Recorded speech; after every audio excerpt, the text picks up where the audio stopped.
Good morning, students. So the way plays are going to work in our class is I'm going to try to read a little bit each day, and then you are going to be expected to continue reading on your own. I am going to try to read like I did in class. Like I said with plays, I wish we could have done it so that we all read it together. But I encourage any involvement with each other. If you want a video chat with a friend so you can take on each role to make it more interesting and fun, please do. So let's get started. Our play is called The Glass Menagerie. It's by Tennessee Williams. So here's just some background info on our play. The Wingfield apartment is in the rear of the building, one of those vast hive-like conglomerations of cellular living units that flowers as warty growths in overcrowded urban centers of lower middle-class population, and are symptomatic of the impulse of this large and fundamentally enslaved section of American society to avoid fluidity and differentiation, to exist and function as one interfused mass of automatism. The apartment faces an alley and is entered by a fire escape, a structure whose name is a touch of accidental poetic truth. For all of these huge buildings are always burning with the slow and implacable fires of human desperation. The fire escape is included in the set, that is, its landing of it and steps descending from it. The scene is memory and is therefore non-realistic. Memory takes a lot of poetic license. It omits some details, others are exaggerated, according to the emotional value of the article it touches. For memory is seated predominantly in the heart. The interior is therefore rather dim and poetic. At the rise of the curtain, the audience is faced with the dark, grim rear wall of Wingfield tenement. This building, which runs parallel to the footlights, is flanked on both sides by dark, narrow alleys, which run into murky canyons of tangled clotheslines, garbage cans, and the sinister latticework of neighboring fire escapes. It is up and down these alleys that the exterior entrances and exits are made during the play. At the end of Tom's open commentary, the dark tenement wall slowly reveals, by means of transparency, the interior of the ground floor Wingfield apartment. Downstage is the living room, which also serves as a sleeping room for Laura. The sofa is unfolding to make her bed. Upstage, center, and divided by a wide arc or second proscenium, with transparent faded potteries, or second curtain, is the dining room. In an old-fashioned whatnot in the living room are seen scores of transparent glass animals. A blown-up photograph of the father hangs in the wall of the living room, facing the audience to the left of the archway. It is the face of a very handsome young man in the doughboy's First World War cap. He is gallantly smiling, ineluctably smiling, as if to say, "I will be smiling forever." The audience hears and sees the opening scene in the dining room through both the transparent fourth wall of the building and the transparent gauze portieres of the dining room arch. It is during this reveal scene that the fourth wall slowly ascends out of sight. This transparent exterior wall is not brought down again until the very end of the play during Tom's final speech. This narrator is an undisguised convention of the play. He takes whatever license with dramatic convention is convenient to his purpose. So, guys, that was all just description of the setup of what the apartment looks like and what we should kind of envision in our mind. Now, remember, if this is a real play, obviously that would just be the set on stage. It's never going to be this wordy. No plays are. This is just setting up what the environment will look at. Tom enters, dressed as a merchant sailor from alley, stage left, and strolls across the front of the stage to the fire escape. There he stops and lights a cigarette. He addresses the audience. So remember, guys, look at your notes. What is it when a person addresses the audience? Tom: "Yes, I have tricks in my pocket.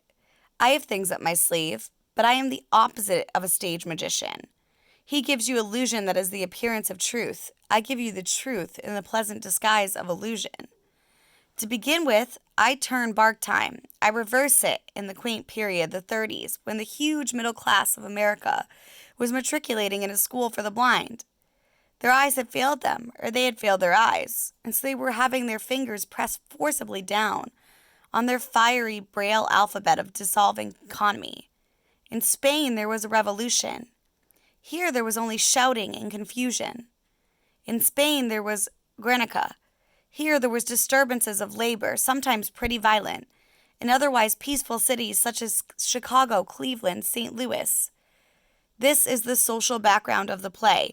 So now Tom is talking to the audience and telling us that this play takes place in the 30s, which, if you can recall, the 30s, especially if it's the beginning of the 30s, is the Great Depression, which we talked about a little bit with the Harlem Renaissance.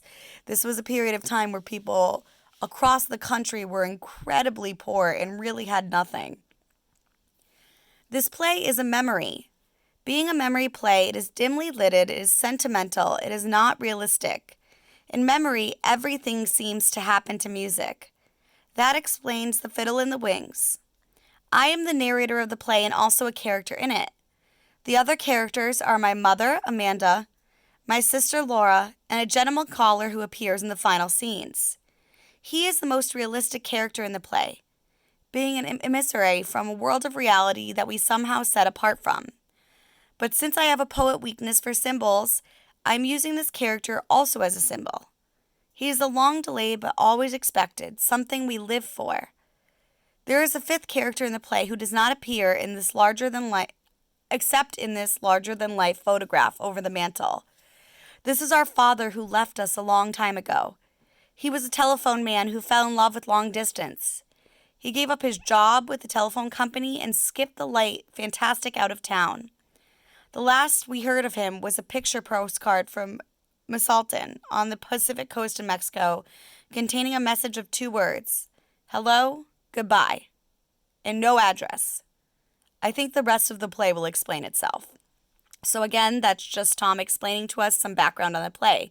So we know it takes place in the 30s, and we also know that there's going to be 3 main characters, Tom, his mother, and his sister, his mother Amanda, and his sister Laura. But then also hanging above them is their father abandoning them, which is going to get mentioned several times in the play. Amanda's voice becomes audible through the porteries. Legend on screen, un suite les negres. He divides the porteries and enters the upstage area. Amanda and Laura are seated at a drop-leaf table. Eating is indicated by gestures with food or utensils. Amanda faces the audience. Tom and Laura are seated is profile. The interior has lit up softly, and through the screen we see Amanda and Laura seated at the table upstairs. Tom? Yes, Mother? We can't say grace until you come to the table. Coming, Mother. He bows slightly and withdraws, reappearing a few minutes later at the table. Honey, don't push with your fingers. If you have to push with something, the thing to push with is a crust of bread. And chew. Animals have sections in their stomach which enables them to digest food without mastication, but human beings are supposed to chew their food before they swallow it down. Eat food leisurely, son, and really enjoy it. A well-cooked meal has lots of delicate flavors that have to be held in the mouth for appreciation. So chew your food and give your salivary glands a chance to function. Tom deliberately lays his imaginary fork down in his chair back from the table. I haven't enjoyed one bite of this dinner because of your constant directions on how to eat it. It's you that makes me rush through the meals with your hawk-like attention to every bite I take. Sickening, spoils my appetite. All this discussion of animal sections, salivary glands, mastication. Temperament like a metropolitan star. You're not excused from the table. I'm getting a cigarette. You smoke too much. Laura rises. I'll bring in the blancmange. He remains standing with his cigarette by the pottery during the following. No, sister. You be the lady this time and I'll be the darky. I'm already up. Resume your seat, little sister. I want you to stay fresh and pretty for gentlemen callers. I'm not expecting any gentlemen callers. Sometimes they come when they are least expected. I remember one Sunday in Blue Mountain. I know what's coming. Yes, but let her tell it. Again? She loves to tell it. Now, before I keep going, Amanda calls Laura sister, but it is her daughter. It's just a term of phrase. Let's keep going. One Sunday afternoon in Blue Mountain, your mother received 17 gentlemen callers. Why, sometimes they weren't chairs enough to accommodate them all. We all had to send the N-word over to bring in folding chairs from the parish house. How do you entertain these gentlemen callers? I understand the art of conversation. I bet you could talk. Girls in those days knew how to talk, I can tell you. Yes? They knew how to entertain their gentlemen callers. It wasn't enough for a girl to be possessed of a pretty face and a graceful figure, although I wasn't elated in either respect. She also needed to have a nimble wit and a tongue to meet all occasions. What did you talk about? Things of importance going on in the world. Never anything coarse or common or vulgar. She addresses Tom as though he were seated in the vacant chair at the table, though he remains by the curtains. He plays the scene as though he held the book. My callers were gentlemen, all. Among my callers were some of the most prominent young planters of the Mississippi Delta, planters and sons of planters. There was young Champ Laughlin, who later became vice president of the Delta Planters Bank. Hadley Stevenson, who was drowned in Moon Lake and left his widow with $150,000 in government bonds. There were the Cuttery boys, Wesley and Bates. Bates was one of my bright, particularly boos. He got in a quarrel with that wild Wainwright boy. They shot it out on the floor of Moon Lake Casino. Bates was shot through the stomach. Died in the ambulance on the way to Memphis. His widow was also well provided for. Came into 8 or 10,000 acres, that's all. She married him on the rebound, never loved her. Carried my picture on him the night he died. And there was that boy that every girl in Delta had set her cap for, that brilliant young Fitzhugh boy from Greene County.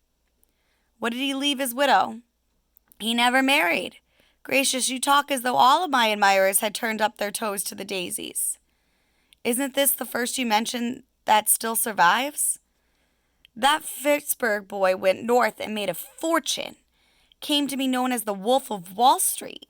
He had the Midas touch. Wherever he touched turned gold. And I could have been Mrs. Duncan J. Fitzhugh, mind you. But I picked your father. Mother, let me clear the table. No, dear. You go in front and study your typewriter chart. Or practice your shorthand a little. Stay fresh and pretty. It's almost time for your gentlemen callers to start arriving. How many do you suppose we're going to entertain this afternoon? I don't believe we're going to receive any, Mother. What? Not one? Not one? You must be joking.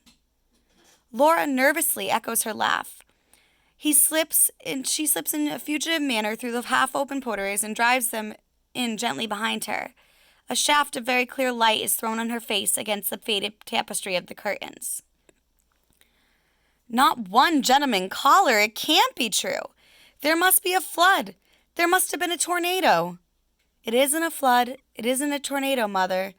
I'm just not popular like you were in Blue Mountain. Mother's afraid I'm going to be an old maid. The scene dims out with Glass Menagerie. So, guys, I'm going to have you continue reading. You're going to continue reading for the pages that are discussed on Google Classroom. But it's important to see already the established characteristics of each people, what Tom seems like in the start of the play, how he's interacting with his mother and his sister, how Laura seems, how she kind of gives in to her mother, and definitely how Amanda seems. Amanda is very controlling, is very selfish.